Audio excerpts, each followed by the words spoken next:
Waiting room ng mga sundalo. Hinanap ko yung pangalan sa loob nito. Waiting room pala to ni Joang. Snack break. Can you say something in Swahili? In Swahili. Mambo vipi? What does that mean? Hi, how are you? It's like Oh, hi, it's like a greeting. mabuti. Yeah? Mabuti. Mabuti? I'm good. Can you say something in Turkish? Ano, Uzbekistan. Hmm. Hi. Eh? Hi? Ha? Sabaw. Assalamualaikum. Shalom.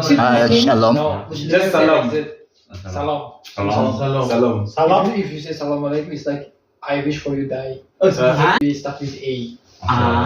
Salam alaikum is meaning I wish for you healthy. Inshallah. But salam alaikum is like I wish for you die. What is it?